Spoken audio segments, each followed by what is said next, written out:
Hi everyone, welcome to my channel. My name's Noelle and I review and unbox subscription boxes here on my channel, and I have one more book subscription review for you before the end of January. I don't know about you, but I feel like this month has both gone fast and taken forever. Like, it's been January for a year now, and at the same time I'm still marveling at the fact that it is January 31st. It's kind of crazy, but I do have a book box all the way from October of 2023. Talk about a throwback. It is, of course, from Down the Rabbit Hole book box. It was sent to me for review. Sometimes I don't get these boxes until a couple of months after subscribers, probably to make sure that there's no major spoilers, because I also do the product photography for them over on Instagram. By the way, if you're not following me over there yet, I would truly appreciate the follow. Of course, that's one of the fun places where I get to show you some of these products up close and personal. Well, not really personal, but just at least up close, and so you can really see the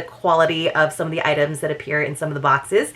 This book box is for those not for the faint of heart, let's put it that way. They feature darker reads, so we get some horror, we get some thrillers, we get some classic mysteries, not necessarily new titles, but often ones that are definitely talked about. It is $49.99 per month, and that does include domestic shipping. I do have a code for you. It's Noel15. That'll save you 15%. As always, I'll put all of that important information and links in the description box below, which if you're on mobile, you can usually open that up by clicking the little down arrow. Sometimes it's a little 3 dots. So just kind of click around and eventually that should open up for you and you should see all those goodies. And of course, you can always leave a comment and ask me any questions if you have them there.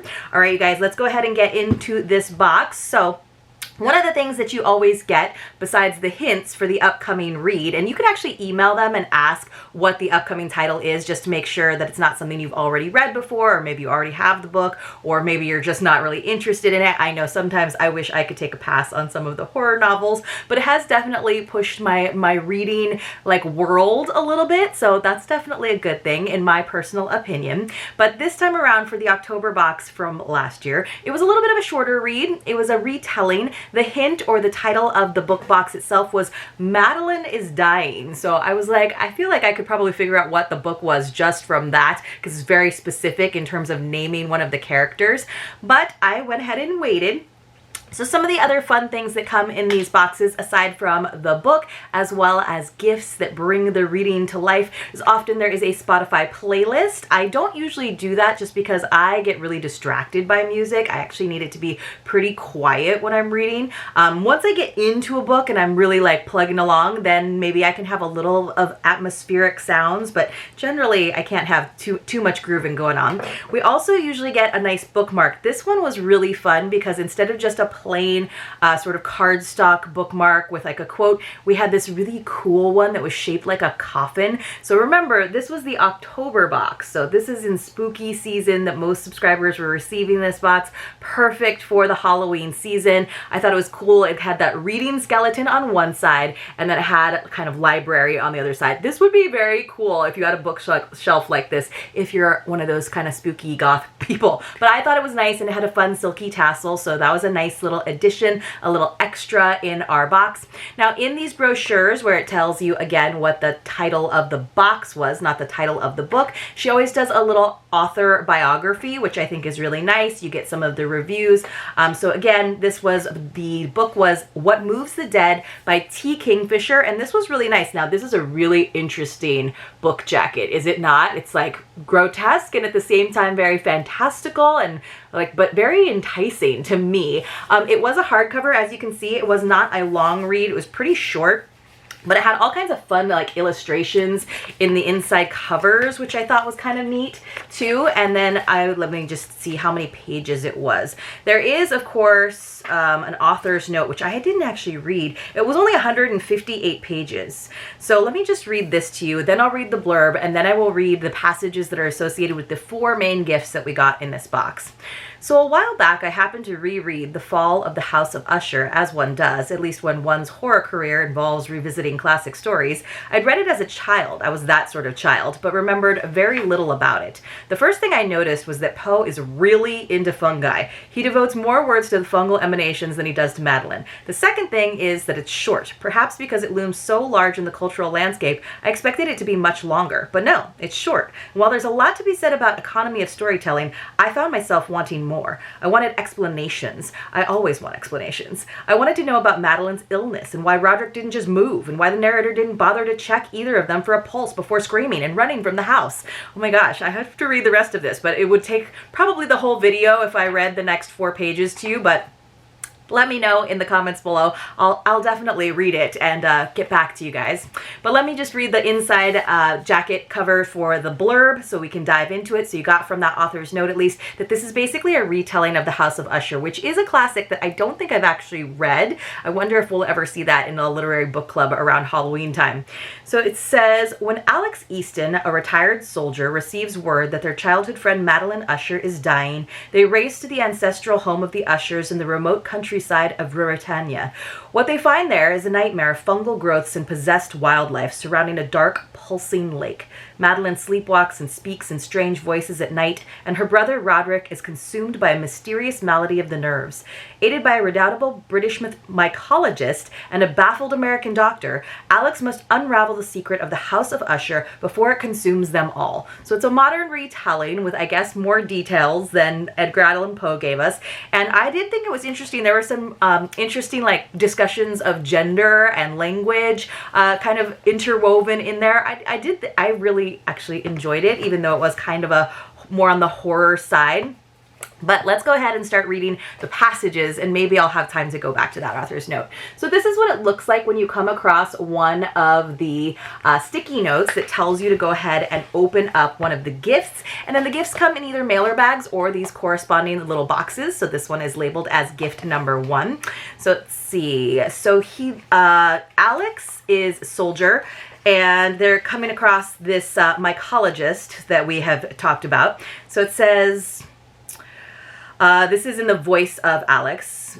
I believe that you shall, I said gravely. I am Alex Easton, I bowed. She nodded. A lesser spirit might have been embarrassed to have blurted her passions aloud in such a fashion, but clearly Miss Potter was beyond such weaknesses, or perhaps she simply assumed that anyone would recognize the importance of leaving one's mark in the annals of mycology. These stinking red gills, I said, they are not new to science, because they were poking at a mushroom that gave off a terrible, terrible smell. But luckily, this beautiful mycologist that's also painting a bunch of mushrooms because she wants to get into the, Society of Mycologists, was there to tell Alex what it was. She shook her head. Described years ago, she said, from this very stretch of countryside, I believe, or one near to it. The Ushers were great supporters of the arts long ago, and one commissioned a botanical work, mostly of flowers. Her contempt was a glorious thing to hear, but a few mushrooms as well, and even a botanist could not overlook a foetida. I fear I cannot tell you its common name in Galatian, though, because Alex is Galatian and a warrior, but I forgot that this is an proper English lady, so I kind of threw in my accent a little later for you. But here we go. We have gift number 1. And I did not realize that Edgar Allan Poe was obsessed with fungi, but now I'll be on the lookout for that. And in here we have a little fungi. Let me see if I can get this open. I didn't actually try to open it before, and I probably should have, but it is like a little mushroom necklace, like a little stone mushroom necklace. You guys, sometimes fingernails are a great tool, and sometimes they are a hindrance. So it came on this nice silver chain. I do appreciate that it was on a chain with an extender versus being on a cord. And then look at this little mushroom. It's kind of in a faux turquoise, marble. I thought that was kind of a cute, fun thing to get. Not necessarily my style. I don't wear a lot of natural stones like this. I feel like you would get this in a certain kind of store, but it was a cute little interpretation and definitely works for the fact that this is definitely all about mushrooms. All right, let's move on to the next one, which was on page 43. Let me see. I finished this a couple of days ago, so I'm trying to remember what gifts went with what passages and why the sticky note might be at a certain point. Let's see what we've got. Oh, we're back to talking to our friend, the mycologist. So Hob is the horse of Alex. We trotted across the countryside, steering clear of patches of the stinking redgills. They thinned out as we left the tarn behind, then began to increase again. There are a few like vocabulary words that we learn along the way, like tarn. Then began to increase again as I turned Hob back toward the manor house. Where one finds mushrooms, one sometimes also finds redoubtable English ladies. I saw the umbrella first, then Miss Potter sitting under it. She had a sketchbook in her lap and was staring intently at a brown lump. I slid from Hob's back and looped his reins over the saddle. "Stand," I said. Hob gave me a look, saying that this was unnecessary, as there was nowhere in this desolate countryside he particularly wished to go. Miss Potter dabbed carefully at the sketchbook. She was working from a small tin of pigments, and I could see the pages of the book were wavy with the marks of watercolor washes. "Unless it is urgent, officer, I will be with you in a few moments," she called. "The paint is wet, and I do not wish it to dry before I finish the study." "Please take your time," I said. "There is nothing so urgent that I would interrupt your painting." She gave a short, occupied nod and bent over her watercolors. So, of course, in a mailer bag that I do not have because I opened it ahead of time, we got some watercolors, but not just watercolors. It would be nice if they were in a nice watercolor tin, but we did get several gifts in this box. And we got a nice sketchbook, so you can do your own mycology. I don't know that it's a watercolor. Yes, so this says it is suitable for pencil, pen, ink, charcoal, sketching stick, pastel, and crayon. So it is not a watercolor pad, unfortunately. That would have been nice if that had gone together. Watercolor paper is a little bit more thick and has, a little bit more texture to it. But it's nice that we got a sketchbook, and then we also got some fun watercolors to play around with. So I thought that was a really nice and also useful gift. Sometimes the gifts are a little bit of a stretch. Sometimes they're like, not something that I would necessarily use. Like, even though I think the necklace is nice, I like getting some jewelry in a subscription box. It's not my personal style, but it's not always going to be your personal style. But the mushroom was a cute necklace. The necklace was a cute gift, and I thought this was a cute gift set too, even though it's not a watercolor tablet. All right, then we have page 106 was our next one.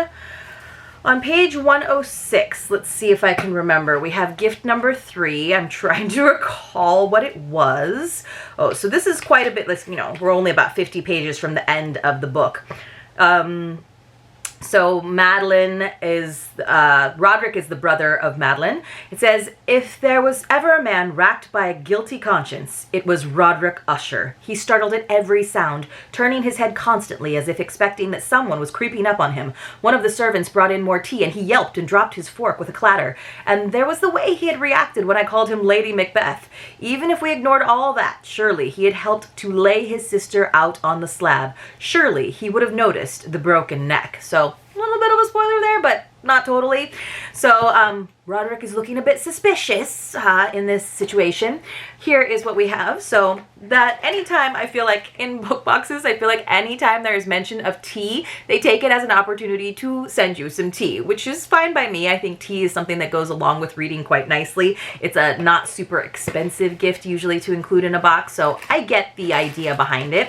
So of course, and we often get tea in this Down the Rabbit Hole book box. We got some cinnamon vanilla caffeine-free tea, 4 sachets from Stash, but that's not all. So not just tea, which I thought was nice. We got these really cute stirring spoons with the little crystal on the handle. So definitely goes with the sort of like mythical, fantastical world that was described in this book, even though it's a modern retelling, but there's still sort of like knights and people fighting wars, and it definitely has like some patina to it, if you will. So I thought this was cute that we got these cute little teaspoons with the delicate engravings of flowers in the spoon part and the nice little crystals at the top. So I actually thought that was a great gift. So far, so good. Decent book, like not necessarily something I would choose for myself, but I enjoyed it. It wasn't too out there. Some of the reads lately have been a little intense. Like I needed a little recovery period, a little palate cleanser. And the good gifts have been really fantastic as well, I thought, for a $50 box where you're getting not only a hardcover book in this case, it's not always a hardcover, but in this case it was, as well as 4 gifts. So finally, for gift number 4, which was a big one, I got kind of excited about that. Not that size matters, but page 116. So let's see. Oop, I forgot to find it. There it is. Page 116. Let's see if I can remember. Oh, okay. So there's a little bit of a spoiler here, but if you've read The House of Usher, or of course, if you've read this, or maybe you don't intend to, it doesn't totally give things away. Let's see. Indeed, she said, Miss Potter. This is Miss Potter talking. You must tell everyone. If this is a fungus that can spread on a living host, it must be stopped immediately. She reached into her bag and took out a small silver flask, which she dumped over her hands. I could smell the sting of alcohol from where I stood. Give me your hands, Lieutenant. You touch the ground. You touch the shroud, not the ground, the shroud. I touched Madeline, I said grimly, several times. The hyphae tore away in my hands. Her eyes lifted to mine. Then we shall hope that this is effective even after the fact. I listened to the dripping of spirits on the crypt floor as she sloshed whiskey over my fingers, then rubbed my hands together. Were the hairs also infected? How could I tell? What were her few more white threads in hair's pelt? The fish, like slimy felt, Angus had said. Did the fungus originate in the tarn after all? Had it jumped from fish to hair, perhaps when the hairs had come down to drink? Had Angus touched it himself? And where the hell was Madeline's body? All right, so I think you might have been able to piece together what's going on, but it's definitely reading the book for the descriptions. It was very good descriptions of like the strange mechanics and the things that were just a little bit off with the House of Usher and the people that Alex finds there. So inside we got a stainless steel hip flask, so we couldn't really very well send us whiskey to sanitize our hands. I was thinking we were going to get hand sanitizer, honestly, but I am much happier to get this. So it's not a silver flask, even though it is stainless steel, but I love how just simple and classic it is. So it's kind of like a semi-matte black flask, which is great. It's just got the classic top where you screw it closed. It's kind of got that curve so you can put it in a back pocket comfortably against your booty. And then I was wondering what this was originally, and then I figured it out because I figured out that they also included for us, which I thought was really nice, a funnel so that you can actually fill that up with your spirit of choice. Isn't that great that they included that? I thought that was awesome. But you guys know me, I like kind of more masculine things sometimes, if that's how you would describe things that are black and sleek and without a lot of like floral and pink adornment. I'm into it. So I thought this was great, and it seemed like the kind of flask that, yes, Mrs. Potter or Miss Potter, the mycologist, might actually have on hand as well with a little bit of whiskey. So I thought that was great. I think all four gifts, the mushroom necklace, the sketchbook and watercolors, the tea and crystal spoons, love the crystal spoons, and the black flask, that's actually my favorite part, my favorite gift, just that nice classic item. I thought those were all really, really awesome. So let's see. I'm just seeing the acknowledgments in the back. I don't need to necessarily read that part. Let's see. She's just talking about how she came up with the idea a little bit more about how she was recreating the characters and the story. So I don't necessarily need to read that to you. But you guys, this is such a creepy cover if you start to look at it in more detail.